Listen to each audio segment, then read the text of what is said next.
The Book of Ruth. Now it came to pass, in the days when the judges ruled, that there was a famine in the land, and a certain man of Bethlehem, Judah, went to dwell in the country of Moab, he and his wife and his 2 sons. The name of the man was Elimelech, the name of his wife was Naomi, and the names of his 2 sons were Mahlon and Chilion, Ephrathites of Bethlehem, Judah. And they went to the country of Moab and remained there. Then Elimelech, Naomi's husband, died, and she was left, and her 2 sons. Now they took wives of the women of Moab. The name of the one was Orpah, and the name of the other Ruth, and they dwelt there about 10 years. Then both Mahlon and Chilion also died, so the women survived her 2 sons and her husband. Then she arose with her daughters-in-law that she might return to the country of Moab, for she had heard in the country of Moab that the Lord had visited his people by giving them bread.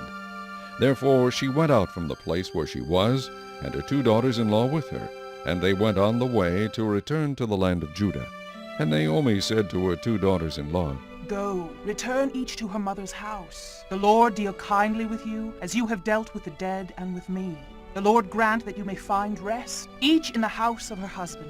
So she kissed them, and they lifted up their voices and wept. And they said to her, Surely we will return with you to your people. But Naomi said, Turn back, my daughters. Why will you go with me? Are there still sons in my womb, that they may be your husbands? Turn back, my daughters. Go, for I am too old to have a husband. If I should say I have hope, if I should have a husband tonight, and should also bear sons, would you wait for them till they are grown? Would you restrain yourselves from having husbands? No, my daughters, for it grieves me very much for your sakes, that the hand of the Lord has gone out against me.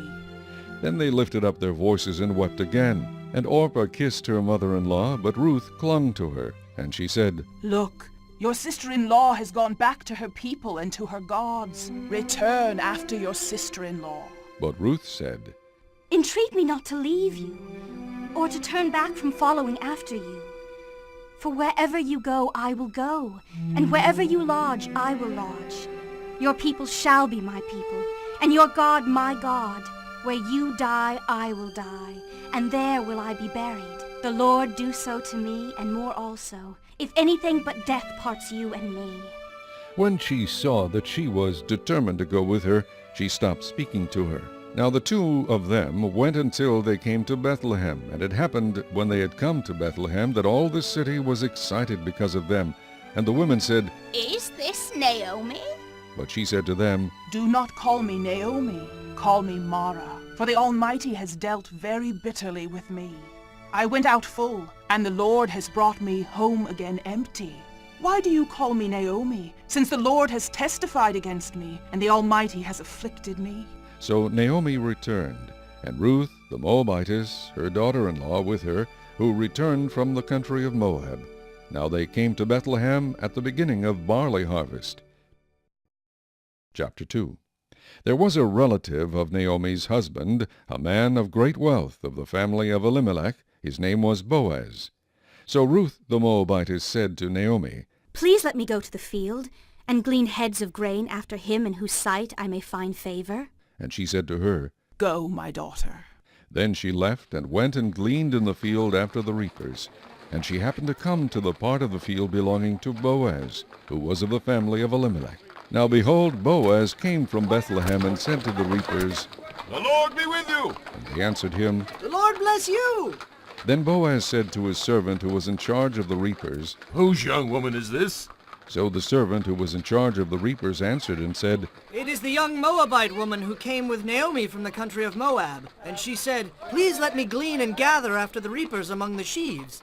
So she came and has continued from morning until now, though she rested a little in the house. Then Boaz said to Ruth, You will listen, my daughter, will you not? Do not go to glean in another field, nor go from here, but stay close by, my young women. Let your eyes be on the field which they reap, and go after them. Have I not commanded the young men not to touch you? And when you are thirsty, go to the vessels and drink from what the young men have drawn. So she fell on her face, bowed down to the ground, and said to him, Why have I found favor in your eyes, that you should take notice of me, since I am a foreigner? And Boaz answered and said to her, It has been fully reported to me all that you have done for your mother-in-law since the death of your husband, and how you have left your father and your mother and the land of your birth, and have come to a people whom you did not know before. The Lord repay your work, and a full reward be given you by the Lord God of Israel, under whose wings you have come for refuge. Then she said, Let me find favor in your sight, my lord, for you have comforted me, and have spoken kindly to your maidservant, though I am not like one of your maidservants. Now Boaz said to her at mealtime, Come here, and eat of the bread, and dip your piece of bread in the vinegar. So she sat beside the reapers, and he passed parched grain to her, and she ate and was satisfied, and kept some back. And when she rose up to glean, Boaz commanded his young men, saying, Let her glean even among the sheaves, and do not reproach her. Also, let grain from the bundles fall purposely for her. Leave it that she may glean, and do not rebuke her. So she gleaned in the field until evening, and beat out what she had gleaned, and it was about an ephah of barley. Then she took it up and went into the city, and her mother-in-law saw what she had gleaned. So she brought out and gave to her what she had kept back after she had been satisfied. And her mother-in-law said to her, Where have you gleaned today? And where did you work? Blessed be the one who took notice of you. So she told her mother-in-law with whom she had worked, and said, The man's name with whom I work today is Boaz. Then Naomi said to her daughter-in-law, Blessed be he of the Lord, who has not forsaken his kindness to the living and the dead. And Naomi said to her, This man is a relation of ours, one of our close relatives. Ruth the Moabitess said, He also said to me, You shall stay close by my young men until they have finished all my harvest. And Naomi said to Ruth her daughter-in-law, It is good, my daughter, that you go out with his young women, and that people do not meet you in any other field. So she stayed close by the young women of Boaz to glean until the end of barley harvest and wheat harvest, and she dwelt with her mother-in-law. Chapter 3. Then Naomi her mother-in-law said to her, My daughter, shall I not seek security for you, that it may be well with you? Now Boaz, whose young women you were with, is he not our relative? In fact, he is winnowing barley tonight at the threshing floor. Therefore, wash yourself and anoint yourself, put on your best garment, and go down to the threshing floor. But do not make yourself known to the man until he has finished eating and drinking. Then it shall be, when he lies down, that you shall notice the place where he lies, and you shall go in, uncover his feet, and lie down. And he will tell you what you should do. And she said to her, All that you say to me I will do. So she went down to the threshing floor, and did according to all that her mother-in-law instructed her. And after Boaz had eaten and drunk, and his heart was cheerful, he went to lie down at the end of the heap of grain. And she came softly, uncovered his feet, and lay down. Now it happened at midnight that the man was startled, and turned himself, and there a woman was lying at his feet. And he said, Who are you? So she answered, I am Ruth, your maidservant. Take your maidservant under your wing, for you are a close relative. Then he said, Blessed are you of the Lord, my daughter, for you have shown more kindness at the end than at the beginning, in that you did not go after young men, whether poor or rich. And now, my daughter, do not fear. I will do for you all that you request, for all the people of my town know that you are a virtuous woman. Now it is true that I am a close relative. However, there is a relative closer than I. Stay this night, and in the morning it shall be that if he will perform the duty of a close relative for you, good, let him do it. But if he does not want to perform the duty for you, then I will perform the duty for you. As the Lord lives, lie down until morning. So she lay at his feet until morning, and she arose before one could recognize another. Then he said, Do not let it be known that the woman came to the threshing floor. Also he said, Bring the shawl that is on you and hold it. And when she held it, he measured 6 ephahs of barley, and laid it on her. Then she went into the city. When she came to her mother-in-law, she said, Is that you, my daughter? Then she told her all that the man had done for her. And she said, These 6 ephahs of barley he gave me, for he said to me, Do not go empty-handed to your mother-in-law. Then she said, Sit still, my daughter, until you know how the matter will turn out, for the man will not rest until he has concluded the matter this day. Chapter 4. Now Boaz went up to the gate and sat down there, and behold, the close relative of whom Boaz had spoken came by. So Boaz said, Come aside, friend, sit down here. So he came aside and sat down. And he took 10 men of the elders of the city and said, Sit down here. So they sat down. Then he said to the close relative, Naomi, who has come back from the country of Moab, sold the piece of land which belonged to our brother Elimelech. And I thought to inform you, saying, Buy it back in the presence of the inhabitants and the elders of my people. If you will redeem it, redeem it.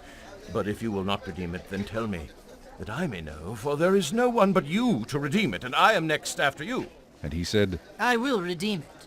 Then Boaz said, On the day you buy the field from the hand of Naomi, you must also buy it from Ruth the Moabitess, the wife of the dead, to perpetuate the name of the dead through his inheritance.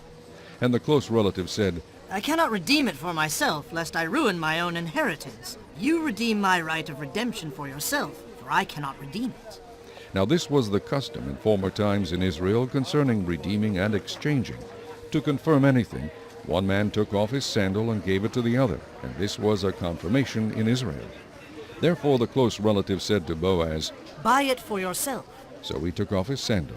And Boaz said to the elders and all the people, You are witnesses this day that I have bought all that was Elimelech's, and all that was Chilion's and Mahlon's, from the hand of Naomi. Moreover, Ruth the Moabitess, the widow of Mahlon, I have acquired as my wife to perpetuate the name of the dead through his inheritance, that the name of the dead may not be cut off from among his brethren, and from his position at the gate. You are witnesses this day. And all the people who were at the gate and the elders said, We are witnesses. The Lord make the woman who is coming to your house like Rachel and Leah, the two who built the house of Israel. And may you prosper in Ephrathah and be famous in Bethlehem. May your house be like the house of Perez, whom Tamar bore to Judah, because of the offspring which the Lord will give you from this young woman. So Boaz took Ruth, and she became his wife, and when he went into her, the Lord gave her conception, and she bore a son. Then the women said to Naomi, Blessed be the Lord, who has not left you this day without a close relative, and may his name be famous in Israel. And may he be to you a restorer of life, and a nourisher of your old age. For your daughter-in-law who loves you, who is better to you than 7 sons, has borne him. Then Naomi took the child and laid him on her bosom, and became a nurse to him. Also the neighbor woman gave him a name, saying, There is a son born to Naomi. And they called his name Obed. He is the father of Jesse, the father of David. Now this is the genealogy of Perez. Perez begot Hezron, Hezron begot Ram, and Ram begot Amminadab. Amminadab begot Nahshon, and Nahshon begot Salmon. Salmon begot Boaz, and Boaz begot Obed. Obed begot Jesse, and Jesse begot David.